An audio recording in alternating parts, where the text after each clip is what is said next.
Hey guys, welcome back to the channel. I'm Luke, a CFA Charterholder, and in today's video we're going to be discussing activist investors.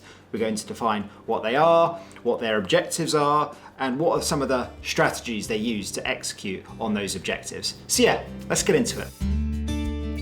So let's start with the formal definition of what an activist is. So an activist is an investor that specializes in taking material equity stakes in listed companies that they feel are underperforming or going in the wrong direction strategically.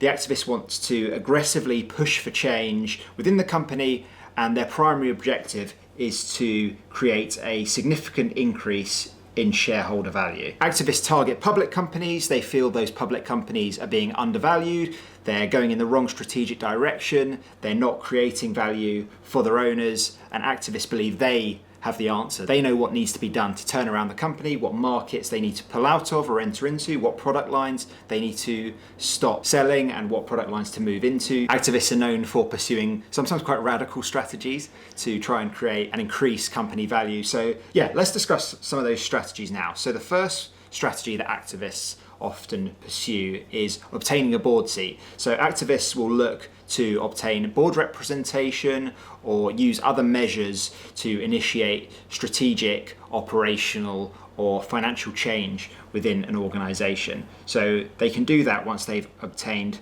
representation on the target company board.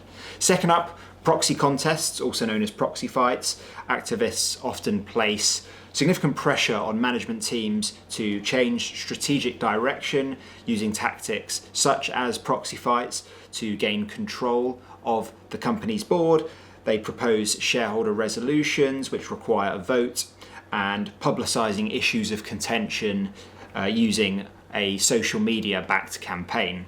So that's the first two examples of activist strategies. The third and fourth examples of activist strategies are what I would define as the more radical approaches that activist shareholders can take. In some cases, activists will encourage immediate action, which could include asset sales, so sales of the company's long-term productive assets, buildings, plant, property, cost reduction programs, so reducing headcount, making employees redundant, getting rid of back office functions, changing management, so proposing an entire change of the C-suite executives, firing your CEO, CFO, and replacing those with new executives.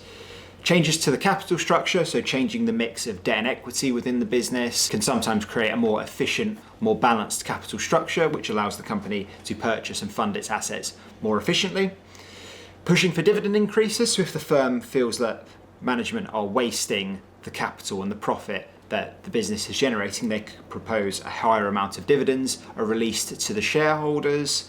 Share buybacks is another form of distribution. They could propose an increase in share buybacks or capital returns to the owners of the company. And again, that's relevant if they feel that company managers are wasting money, they're investing in low ROE projects, acquiring unprofitable companies. Activists often just want companies to focus in on what they're good at, selling off peripheral assets, closing down non-core business divisions, and focusing on their core business and core activities, which, if successful, will lead to a stabilization in the company's long-term strategic objectives. And in terms of common types of activist shareholders, hedge funds are the most common type of institutional investor that pursue activist strategies. They're uniquely positioned to execute these types of strategies because they are subject to lower regulation, they can take on considerably higher amounts of leverage, which can be used to fund large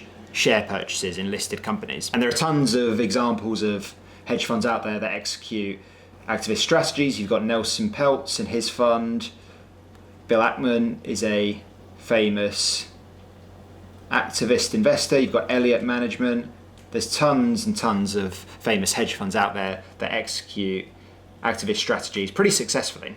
Now, when I formally defined activist shareholders, I said that their primary objective is to increase the company's share price as quickly as possible. And that's definitely true. However, they're also motivated by non-financial objectives as well, such as promoting important ESG issues, improving employee welfare. They're not necessarily exclusively motivated by financial gain, but that is a large and significant factor which leads to them deciding on which specific companies to target, which companies to not target. So increasing company value is the number one objective that hedge funds and activist investors prioritize, but there are also other objectives that they consider as well as part of the holistic decision-making process in terms of where and where not to invest their capital. So yeah, that's activist shareholders in a nutshell. Hopefully that was helpful. Hopefully you guys have a better understanding now of who activist shareholders are, what type of strategies they use. And yeah, any questions, feel free to fire them off in the comments, and I'll see you guys in the next video.